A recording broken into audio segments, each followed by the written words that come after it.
The Book of True Life, Teaching 52 of 366.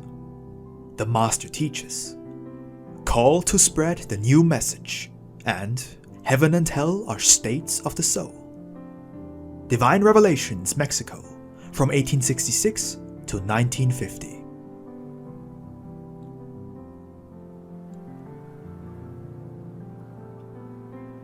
The Lord says,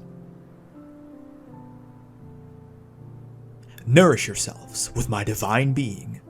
Be firm in your fulfillment of my law, and as a reward, you will find peace and comfort in your deeds. Truly intercede on behalf of your brothers, and allow them to feel the peace of my spirit with your prayers and your good deeds. Do not rob yourselves of my divine mercy during these times of temptations. Strengthen your spirits, so that you will emerge victoriously from your trials.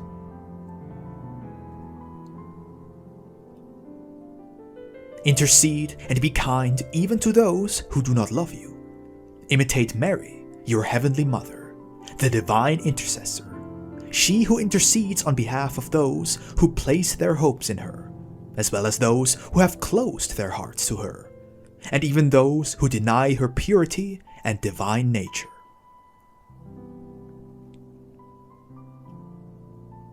Your mission is delicate, and your destiny is noble, my people. May you no longer deviate from the path I have marked for you. I have built a sanctuary within your hearts, but do not allow the flame of your faith to go out, and never stop striving to spiritualize yourselves.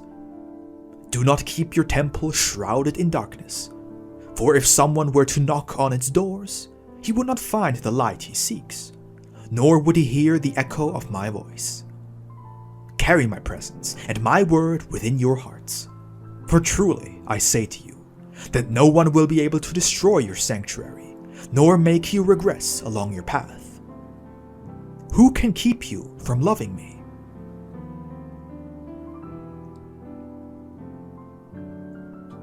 My light shines within every mind, and my voice is heard within every conscience.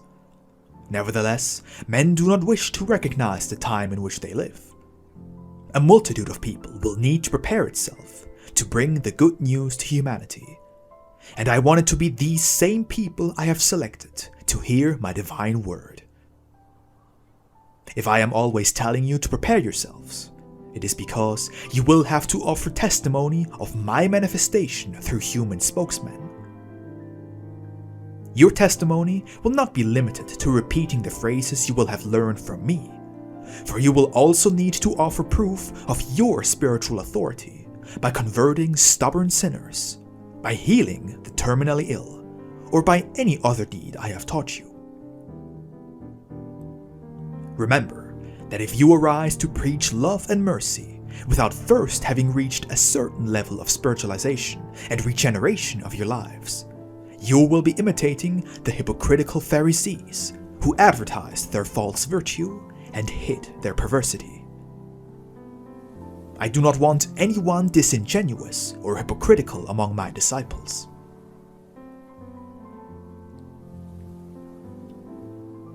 If you yearn for my teaching to flourish on earth, then sow it as purely as I have delivered it to you, and douse that divine seed with the water of your good deeds.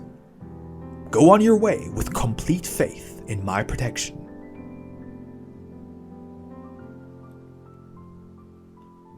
Who could stop or silence you when you set out to work, inspired by my divine light? No one, my people, just as no one was able to silence Jesus back in the day.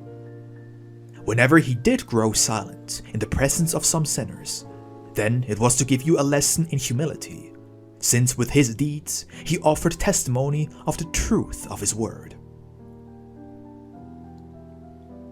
Consider all the years that have gone by, in which I have manifested myself through these spokesmen, and yet no one has succeeded in silencing the divine voice that emerges from their mouths. Truly, I say to you, that the year 1950 will arrive without this word ever having been interrupted.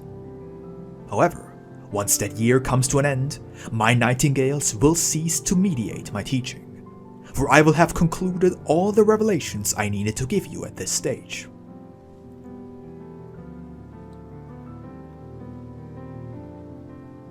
You will offer testimony of my teaching with your deeds, words, and thoughts, and nothing will hold back the stream of light that will pour forth from your spirits. But the time for you to be silent will arrive as well. I will seal your lips, for all that I have needed to say through you will have been spoken.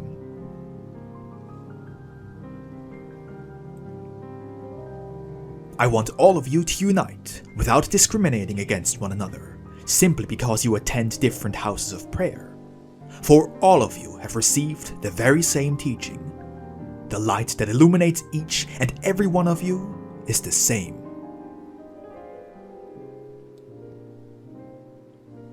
I have given you the means to defend your faith and to watch over the teaching I have entrusted to you, but never have I given you weapons to harm one another. I want this multitude to be soldiers of my spiritual cause, but never its enemies.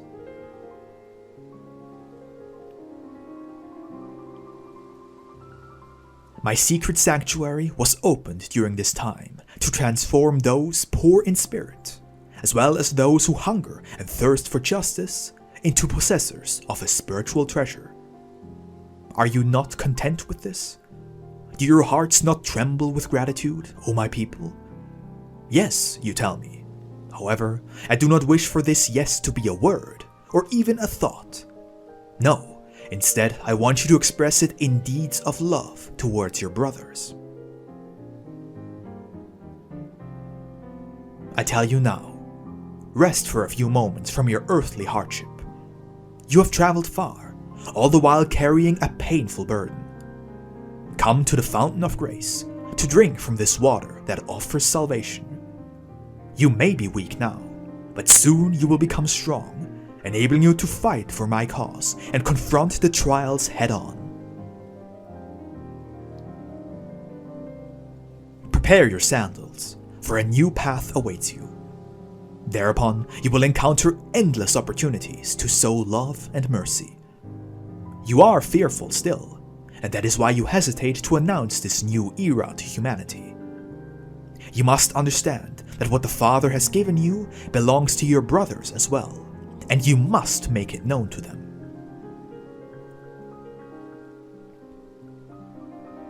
I have not come to bestow new spiritual gifts or abilities upon you during this time.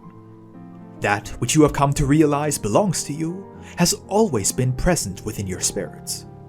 But time passes ceaselessly, and I ask you, what are you waiting for to begin fulfilling your mission? Are you perhaps waiting for the unbelievers to ridicule my word, my new manifestation, and to publish fabrications everywhere? Let my teachings become actions, and live them. Truly, I say to you, that those who slander will grow silent. Those who were reluctant will approach you, curious to learn about my teaching. Should your deeds reflect love and mercy, then they will witness great and eloquent testimonies of my truth. When they will behold you healing the sick, many of them will lead their loved ones to you, hoping to find alleviation of their suffering. Deliver my teaching in its original, pure condition. Then you will not have to hide yourselves to heal the sick. For truly I say to you, that in this time you will not seek out the catacombs to practice my teachings. Rather, you will do so in the light of day.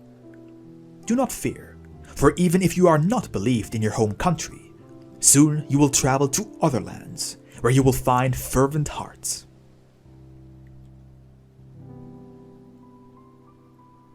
The first to be convinced of the truth you will preach must be yourselves, so you may be able to properly demonstrate that faith to your brothers. Should doubt enter your spirits, it will feel like a dagger dealing the killing blow to your devotion.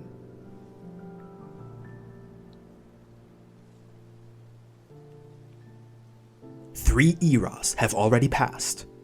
Understand that you must set out to fulfill the most elevated mission of your destiny. Awaken from your deep spiritual lethargy, and with a firm step, advance along the path of your development. Do not ask me why you continue to be surprised by temptations, even though you are treading upon the path of the Lord. Understand that it is exactly here where you are tested the most. That is why I always say to you, watch and pray, so you will not fall into temptation. The day approaches when your brothers will come to ask you questions. At that point, will you hide what I have revealed to you with so much love? I have not given you anything in my teachings that would embarrass you.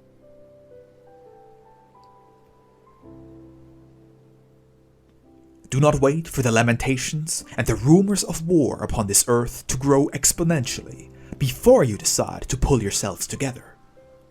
Pray and perform deeds of mercy every day, for that way you will counteract the forces of evil.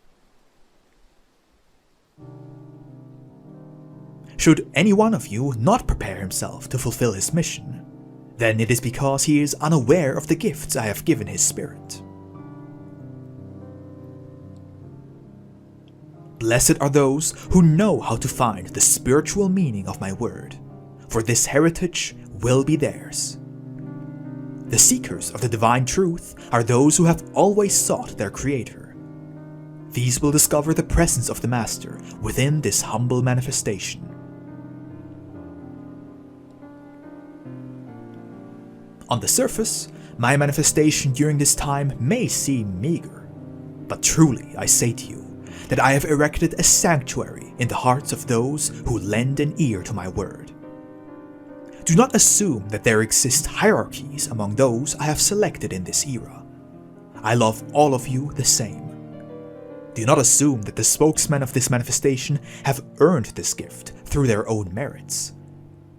Such a great privilege it is that only my love made it possible for them to receive it.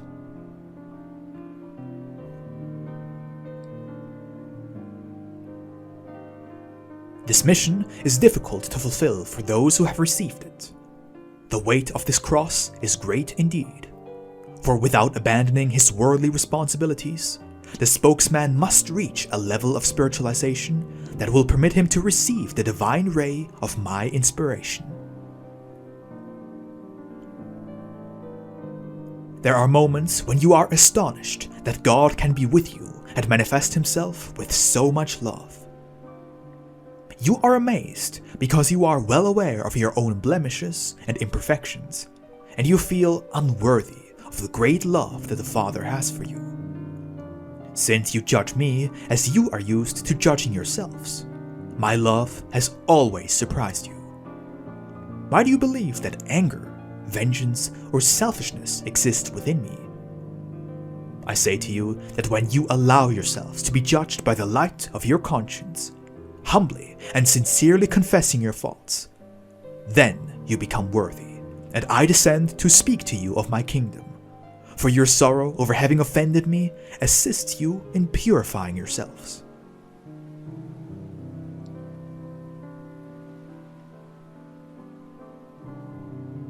Do not be surprised that my love follows you everywhere, despite your sins.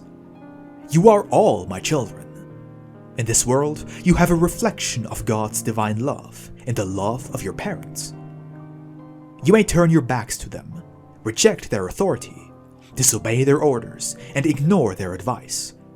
You may leave a wound in their hearts with your evil deeds, cause their eyes to dry up from all the tears they shed, their hair to become white, and their faces to become wrinkled with the marks of suffering.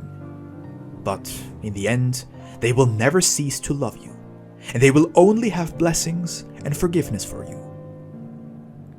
So, when even your parents on this earth, who are not perfect, have offered you so much proof of a pure and elevated love, then why are you surprised that He who created those hearts and gave them the mission of being parents loves you with a perfect love?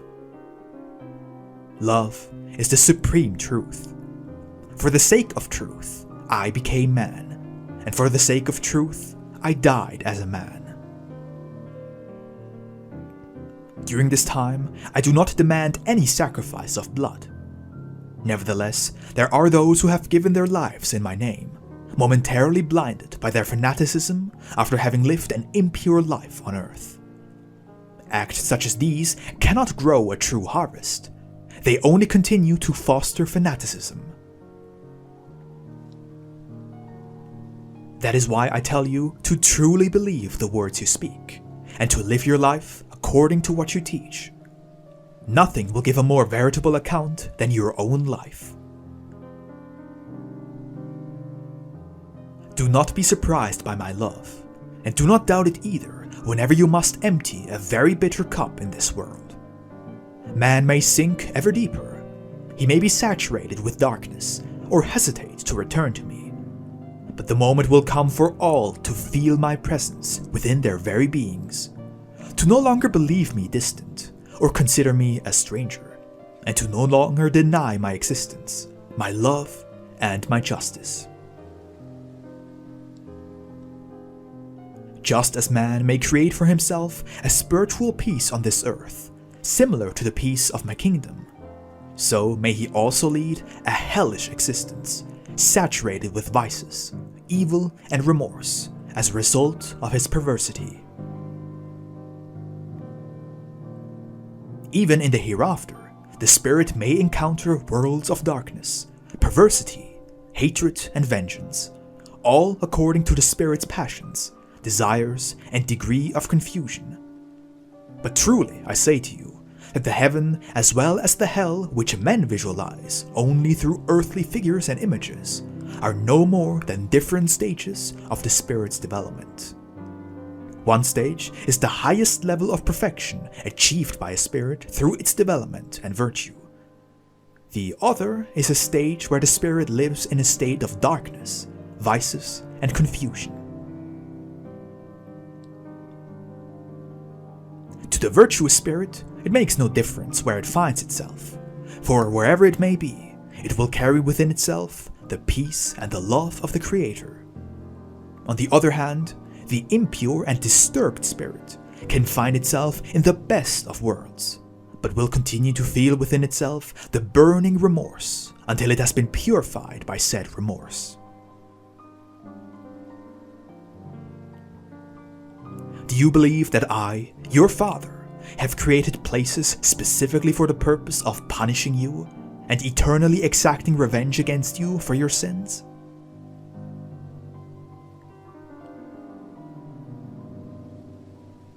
How foolish are the men who continue to teach such theories? How is it possible for you to believe that eternal darkness and pain are the destiny awaiting some spirits?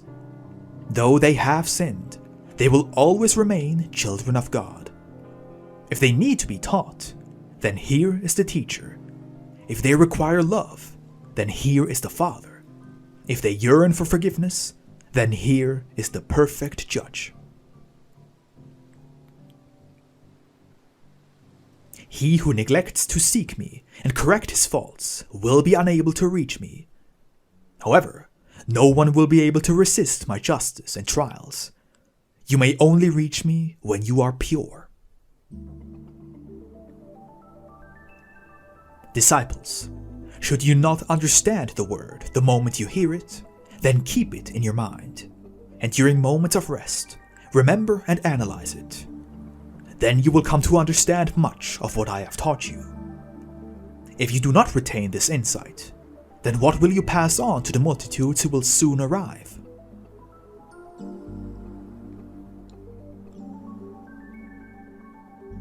Without distinction, I permit all to enter my presence to receive my teachings. Before I have you assume an office, I dry your tears, close your wounds, satisfy your spiritual hunger and thirst, and after giving you proof of my love and helping you develop faith and hope in your hearts, I tell you this: you have all been called. Do you wish to be among the chosen? Thereupon some will ask, along which path will you lead us, and where to? These are the ones who yearn for the world and its pleasures. But the others will tell me, Lord, we are not worthy of being called your chosen ones. However, may your will be done in us. These are the ones who are ready to elevate themselves. I ask those who follow me to foster peace in the world, to watch over and pray for it. The nations of the world will soon elevate their prayers to me, asking for the peace I have always offered them. But first, I allowed them to taste the fruits of their endeavors. I want them to behold the suffering that exists on this earth, the rivers of shed human blood, the mountains of corpses, and the cities that have been laid to waste. I wanted the men of hardened hearts to see the desolation of homes, the desperation among the innocent, and the mothers who, driven mad by pain, kiss the shredded bodies of their children. I want them to experience the anguish, sorrow, and desperation among humanity firsthand, so they might feel humility in their arrogance. I want them to hear their conscience, which tells them that their grandeur, power, and wisdom are all a lie, and what is truly great originates solely in the divine spirit. When these men open their eyes to the truth, they will be horrified, not because of what their eyes have seen, but because of themselves. Unable to flee the gaze and voice of their conscience, they will feel within themselves darkness and burning remorse, for they will have to answer for every life, every bit of pain, and every last drop of blood shed because of them.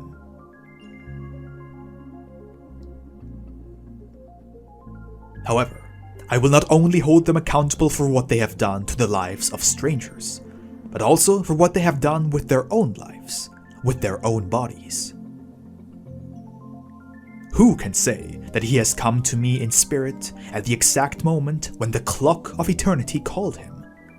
No one, for more often than not, you shorten your existence by aging prematurely, at times consumed by causes that are not worth even a single tear or white hair of yours.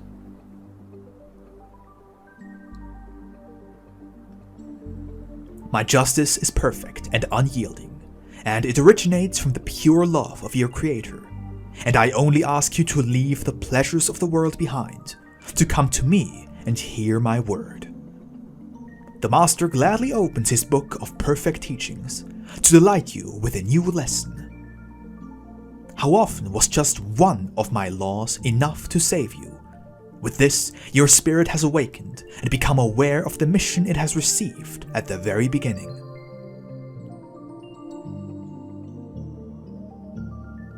I have found your heart bearing the vain seeds it has sown on earth. But now, your heart will be transformed into a granary, where you will keep the good fruit of your works of love.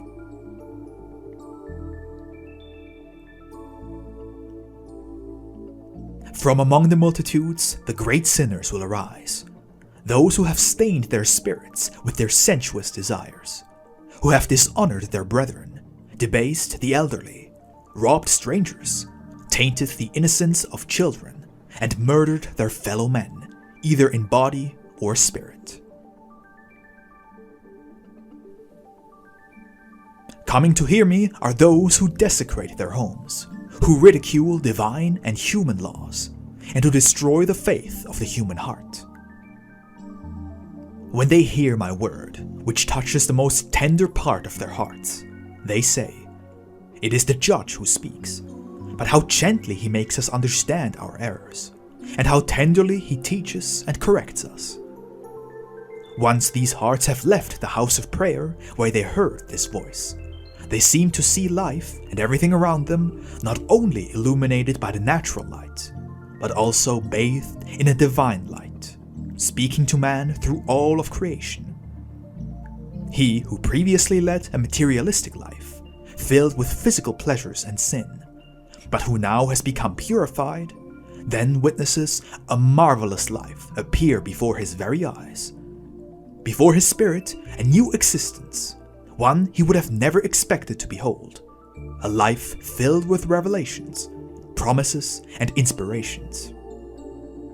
This is a miracle of love, not only of words, because how often have men spoken much more eloquently and perfectly than these humble and uneducated spokesmen through whom I have communicated.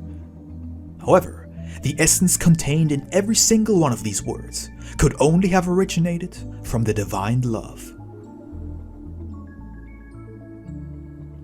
Few have heard my word in this form, but truly I say to you that all of humanity is listening to my voice within the spiritual sanctuary that exists in every spirit, even though the human mind is unaware of these inspirations, and man is unable to verbally express all that he is continually receiving through his spiritual gifts. Once you are prepared, you will understand this truth.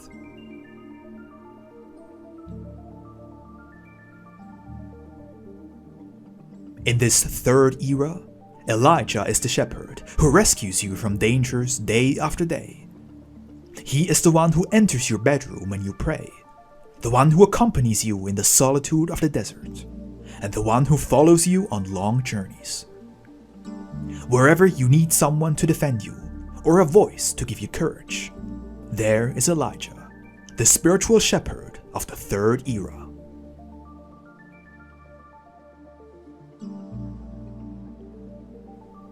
If you wish to know where Elijah is, I will tell you that he dwells in the spiritual realm. Who among you could elevate yourselves to behold him there? No one, for the time being. That is why he comes to you, to prepare the ways that lead to your hearts, so that the Divine Master may arrive to illuminate the entirety of your being. Do not believe that I only come to those who seek me in a pure or perfect manner.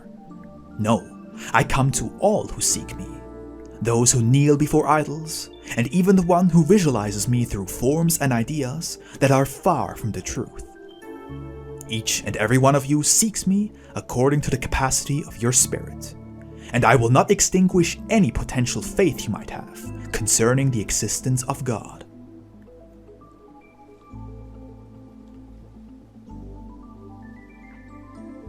It is my will that humanity communicate with me from spirit to spirit in this era, that men erect a true sanctuary in their hearts, where they may hear the voice of the Father.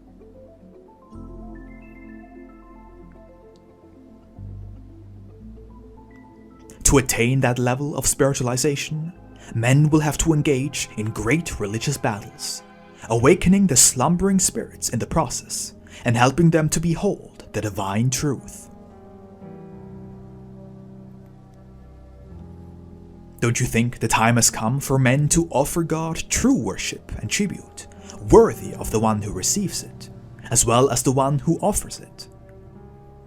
If you study and observe the different kingdoms of nature, you will find within them an infinite number of examples, lessons, and parables worthy of your imitation. I do not mean to imply that inferior beings are your masters, but I do tell you that nature and life as a whole is a book that was authored by God. I have opened this book before men, so that within it they might behold my perfection, my love and my justice, not in words, but in deeds. Do not seek me in books of false knowledge, nor in your own theories, which are generally misguided in their materialism. You have been permitted to walk along any path you choose, in full enjoyment of your free will. Today I tell you to stop for a moment and meditate on the things that you have learned in this life, on all that you have seen, felt, and suffered while traveling along this lengthy road. Truly, truly, I say to you, that whoever makes use of this light will discover the truth that will lead him to his own origin. I am the way. I am the Alpha and the Omega. I am the Master of Simplicity, he who comes to speak to you as a good friend in the most familiar of languages, in order to clarify mysteries and reveal secrets to you, which, up until now, had been hidden from your human wisdom.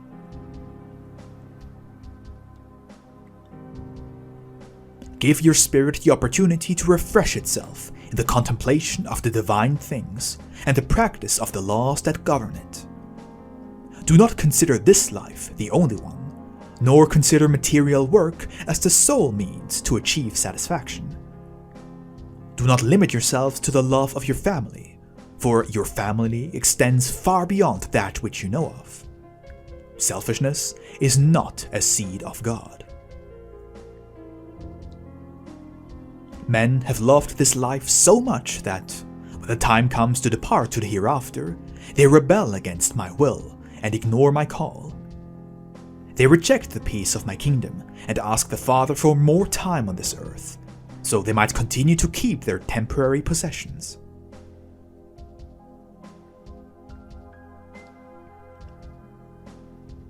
Learn to be sensitive, so you might become aware of the spiritual life. Do not be satisfied with your life on earth, which marks merely the beginning of your spiritual development. For beyond this world exist superior works of creation.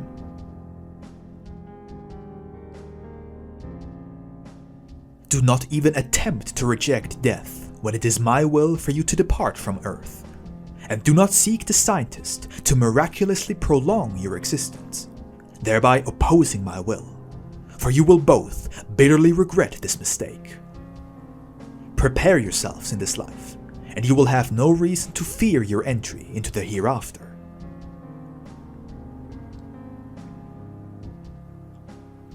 When a loved one departs for the spiritual valley, you weep instead of feeling peace, failing to realize that he has gotten one step closer to his Lord.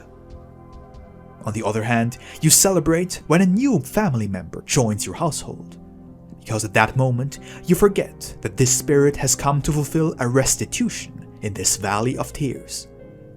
That would be the time for you to weep for him.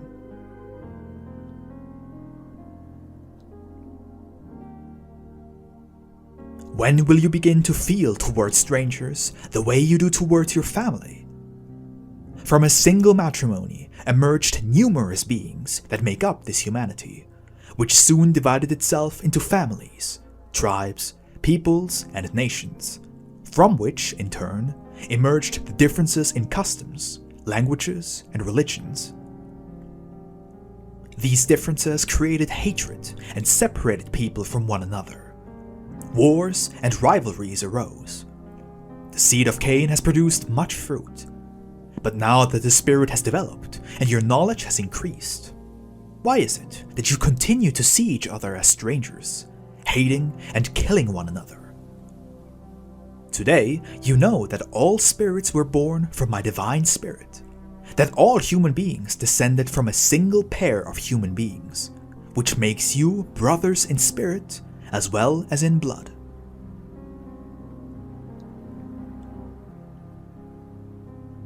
How far you have strayed from the true path, for you cannot feel the pain of your fellow man anymore, even though he is a part of you. You see someone pass you by, someone you have never seen before, and because you consider him a stranger, you do not greet him. Yet if you see a funeral procession go by, you remove your hats in solidarity. Why do you not dedicate your attention, love, and mercy to those who are still alive?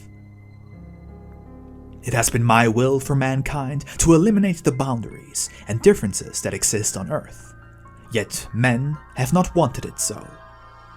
Do you really wish for bloodshed to be the thing to erase those boundaries and unite humanity?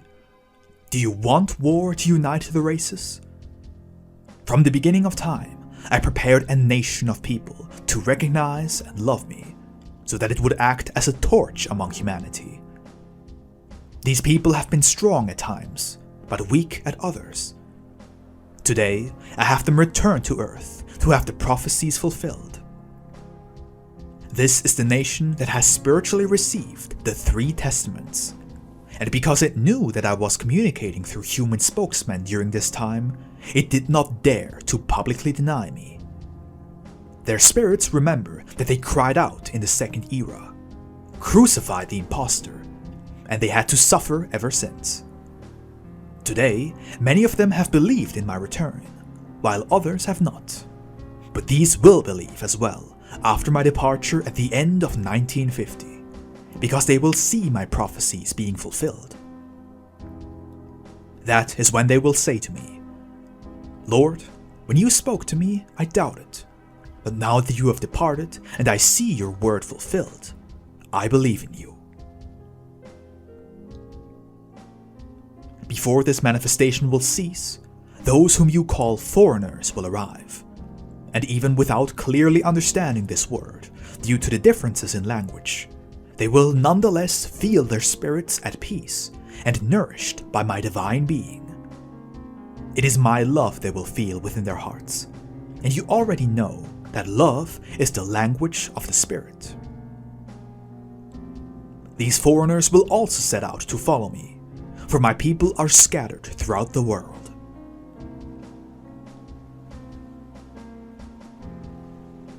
In the midst of a storm have I come to you during this time. The rainbow of peace has not yet appeared, and the dove carrying the olive branch has not yet arrived. But the time will come when I, the greatest love, will say to all men, "Here I am." All will recognize me and become united. Today, I am still judging the living and the dead. In the third era, in order to revive humanity, I left the tomb of the forgotten, wherein humanity has held me prisoner. For I am life. No one can die, even the one who takes his own life, and his conscience will reproach him for his lack of faith. I want you to gradually form a family, a nation of people, healthy individuals in spirit and body. When will the elevation of Abel, the obedience of Abraham, the strength of Jacob, the patience of Job, and the spiritualization of John manifest among you? Recognize your responsibilities in the world. Men, abscond from the vices of the world, so your blood may be a fertile seed, producing good fruit in the future. Women, I prepare you to bless the world with children that carry peace and goodwill within their spirits. To those of you who are sterile, I say, pray, and do not be embarrassed by your restitution. Be devoted, and I will surprise you with the heartbeat of a new being within your wombs. Beget perfect children, imitating your Creator, who has only created perfect beings, and fulfill the divine commandment which asks you to love one another. My peace be with you.